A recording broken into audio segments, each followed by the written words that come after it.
Welcome to the Authority File. I'm Bill Mickey, your host and the editorial director at Choice. My guest is Cheryl Grace. Cheryl is a University Killam Professor Emerita at the University of British Columbia, specializing in Canadian literature and culture. For the last couple episodes, I've been speaking with Cheryl about her most recent book, a biography of the Canadian writer Timothy Findley. It's called TIFF, A Life of Timothy Findley, and it follows his life from his birth in Toronto, Ontario in 1930 to his death in 2002. Findley came to prominence in the late 60s and had a successful and influential writing career well into the 90s. Important novels include The Wars, Famous Last Words, The Telling of Lies, and Headhunter. In her introduction to the biography, Cheryl describes Findley's life this way. His story is, in no small part, Canada's cultural story during the last 30 years of the 20th century, and his life's path intersected with many major artists of his time, from Alec Guinness, Peter Brook, and Thornton Wilder to Glenn Gould, William Hutt, and Margaret Lawrence. In this third episode, Cheryl describes Findley's early career, important themes in his writing, and his relationship with his lifelong partner, Bill Whitehead.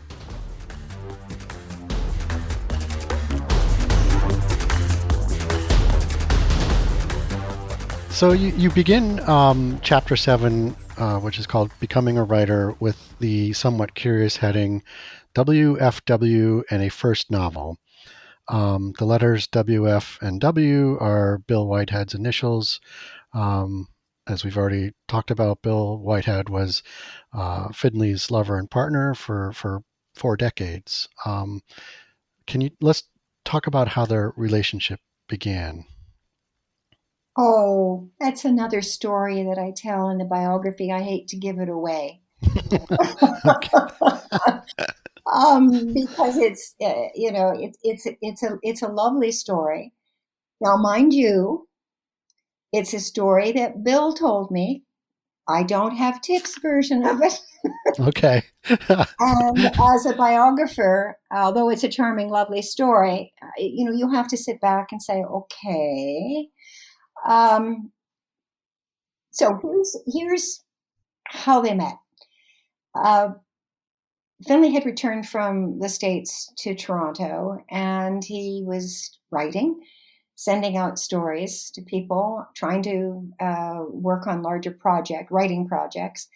But he wanted to act. He wanted to earn some money. Didn't want to live with his parents. He's getting on now in his 20s, and who wants to do that? Right. So he's taking bit parts in various things in the city.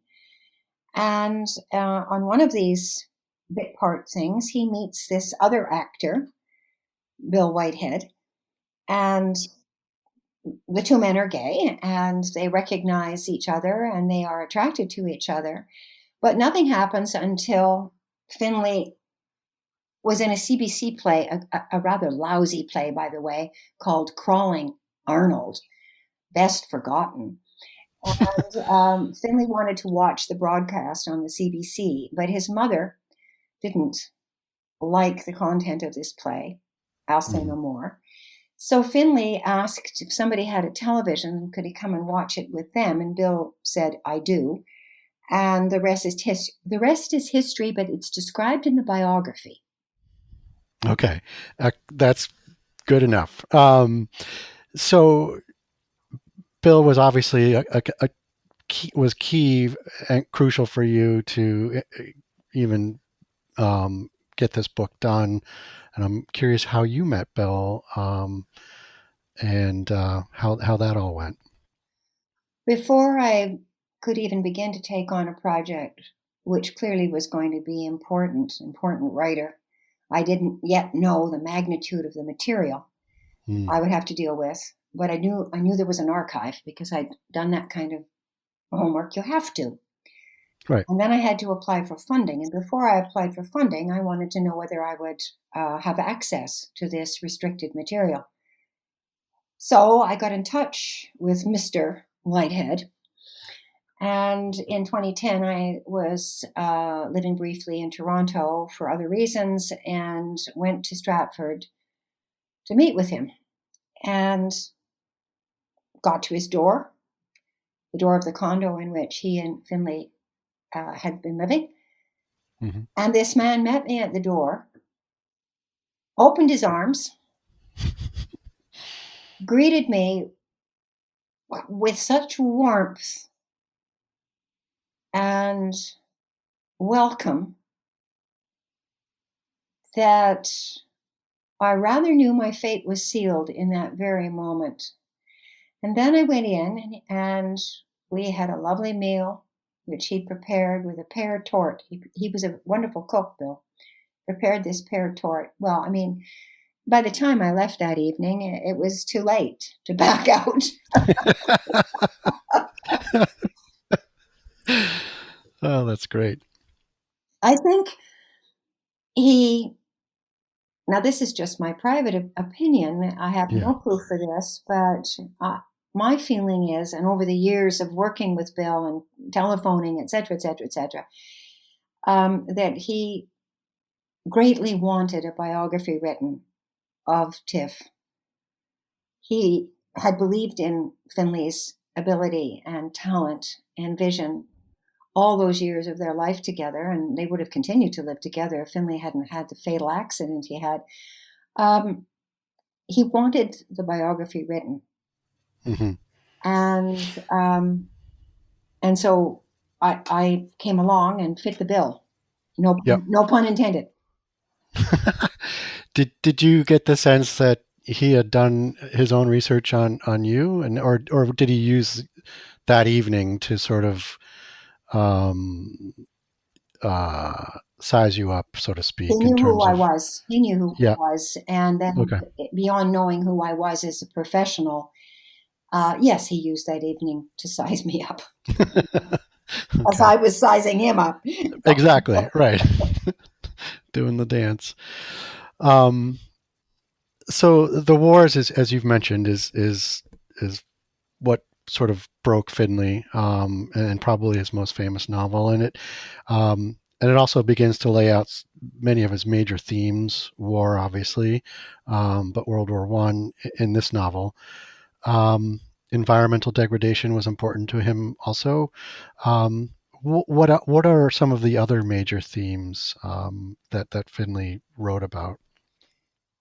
Throughout all his work, yes, war. He was very much anti-war, but in that context, he protested oppression of all kinds, Mm, fascism and fascistic thinking, opportunism and greed. He was always very critical of politicians. He was super angry about environmental degradation and the destruction of other species. Today, I would call this, it's been called by environmentalists, nature deficit, that we've lost our connection with the natural world for many reasons. But we've lost that connection, and without that connection, we cannot appreciate the danger we're placing the world and ourselves in, because we are connected. mm, And so he treasured animals, and the animals on their farm were more often than not rescue animals, and they had a menagerie. He protested the extraction of oil in Alberta's oil sands, and he gave a public lecture in 2001 on that subject to those very oil men. And it hit the newspapers and became quite a cause célèbre for a while, but he more or less told them to stop. Well, yes, he hmm told them to stop and told them that they were behaving fascistically. They didn't like it. Some of them walked out. He was extremely opposed to censorship of all kinds, and he would take on various kinds of censorship issues through his work with the Writers' Union of Canada. He was a founding member of that, and through Amnesty International. And he would rise to the defense of attempts to censor books. In the case of Margaret Lawrence's The Diviners, in the case of his own novel, The Wars. He was profoundly critical of the evangelical right wing, which often lay behind, may I say, as it does today, some of the most oppressive attitudes of bigotry, homophobia, sexism hmm in the world and in our world right now. Mm. But there's another thing I want to mention as an important theme, which runs through everything he wrote, and that is memory. And it's interesting. It's Memory is something that he relied on. Memory is something that he talks about all the time. Memory is also a narrative strategy, in his fiction.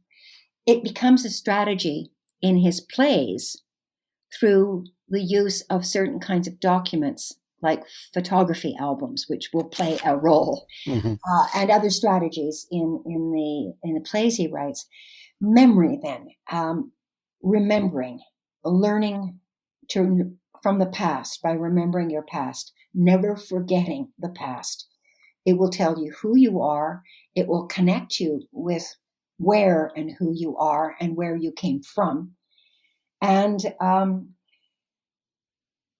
it will become a source of inspiration for your imagination. And he celebrates memory and imagination through everything he writes by showing how it can be a positive force and by condemning any force that represses memory and imagination. And I think we may get to that in some of the other questions you've got, because it's in his fiction. We can see how something you might not think of as a theme actually becomes both a theme and a strategy. Hmm. Come back to, keeping all those journals.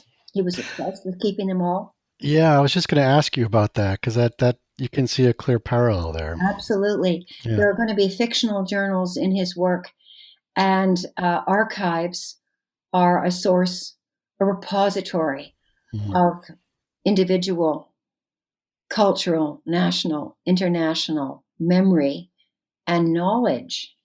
So they have to be preserved. And so it's a really important strategy and theme. It comes up over and over again in the most amazing ways. Yeah. Okay, great. So, who were some of Finley's contemporaries, during his writing career, and also, but more importantly, major influences for him? I thought about that question. I think it's a very, very good question, but it falls into at least two categories. There were people who influenced his life and his thinking, Hmm. and then there were others who influenced his art, or if you like, his craft. But that said, and I do want to stress that as I thought about that and explored all the different people he read and so on and so forth, I became quite certain in my own mind that the Findley voice is very much his own voice. Mm. Now, writers will always say, "Oh no, I don't write like I wasn't influenced by da da da da." Um, Finley was fairly upfront. A lot of the people he read, he was an avid reader, but there's his voice, and it's very much a Findley voice, which we found in those 1950 journals, and we'll see right to the end of his life. But first, let me talk a bit about people who I think influenced his life and his thinking. Thornton Wilder, for sure. Hmm. Ruth Gordon, William Hutt, the great Canadian Stratford and other places actor. These people became friends, but he admired their professionalism, their dedication and commitment to art, to the arts. And he admired people like this for their dedication, their integrity, their courage, for their achievements. There were other contemporaries, writers, who he admired for the very same reasons. And these include Marian Engel, Margaret Lawrence, Phyllis Webb, of course, Margaret Atwood. The other people who would influence him and his vision of life are his parents. Sadly, his father would have a very negative influence in the sense that he did not want to behave or be the way his father was. Right. Yep. And so that becomes a very important influence, which he will then have to turn into a positive vision of the way it is to be that's better than the way his father was. His mother was a very supportive influence, and they had a fair bit in common. He describes her later in life as one of his great friends. And then Bill Whitehead, absolutely Bill Whitehead, and two other relatives who were going to be hugely influential on his thinking about life. One of them, his Irish grandmother, Granny Bull, and the other, his aunt, Aunt Ruth. And you really do need to read the biography to find out why these two women would be such an influence on the way he thought about life and his vision of the world.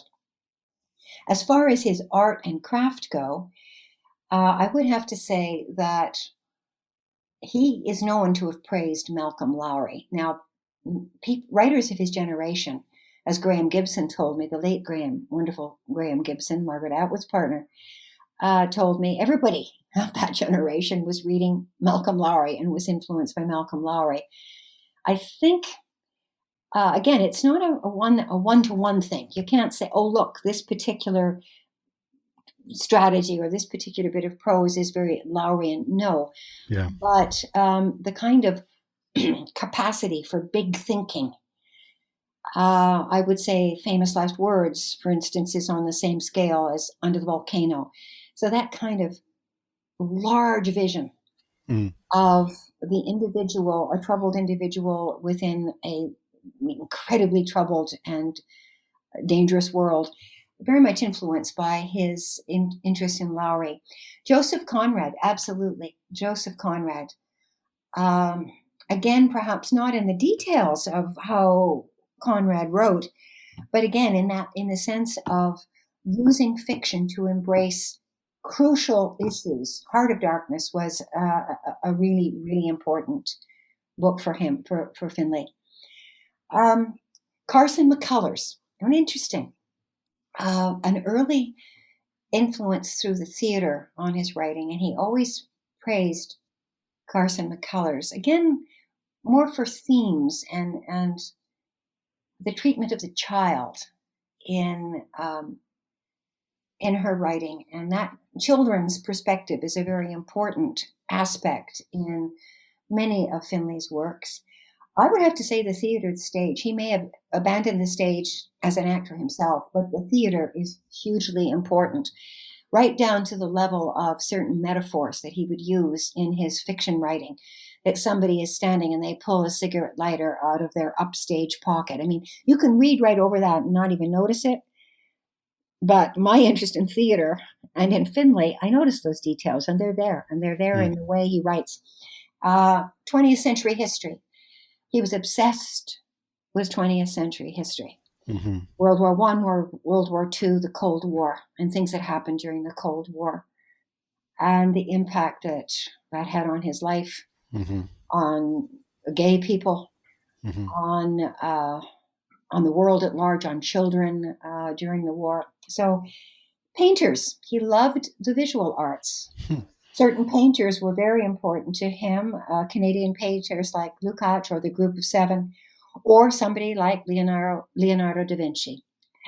So visual arts, very important, as is classical music. And I do describe passages in the journal where he will talk about the structure of classical music and compare it to the writing, to his own writing.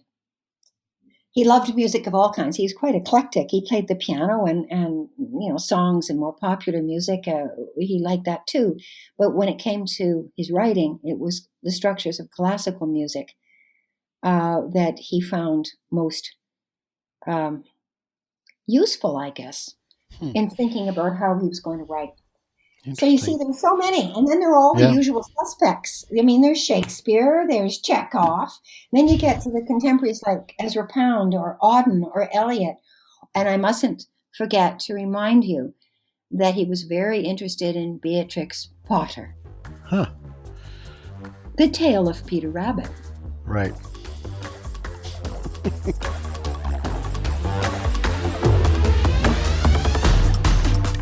You just heard from Cheryl Grace. Cheryl is a University Killam Professor Emerita at the University of British Columbia, specializing in Canadian literature and culture. Cheryl's most recent book is the biography on the Canadian writer Timothy Findley, called TIFF, A Life of Timothy Findley, published by Wilfrid Laurier University Press, the sponsor of this series. Join us next week when we take a closer look at two of Findley's important works from the 1980s and what he, a man deeply concerned about issues such as war, human rights, the environment, and censorship, might think of current events if he were alive today. Apart from that, I would say there are some very central warnings and messages that Findley leaves us with through this wonderful body of work. The importance of the natural world and our duty within it through connection to protect it, to see ourselves as part of it, is hugely relevant right now. He would have been a great fan of young Greta Thunberg. The dangers of not paying attention to violence, to war, to greed, to oppression, to just sitting back and doing nothing. We must pay attention. We must stand up, oppose where we can. If you like what you hear, rate us or give us a review on your podcast platform of choice. And if there's a topic you'd like us to cover, drop me a line. I'm at bmickey@ala-choice.org. As always, sponsorship and advertising for the Authority File podcast are handled by Choice's advertising manager, Pam Marino, and all of our episodes are produced by Choice's senior digital media producer, Mark Dirks, and digital media assistant, Sabrina Kofer. That's all for this week. Thanks for joining us.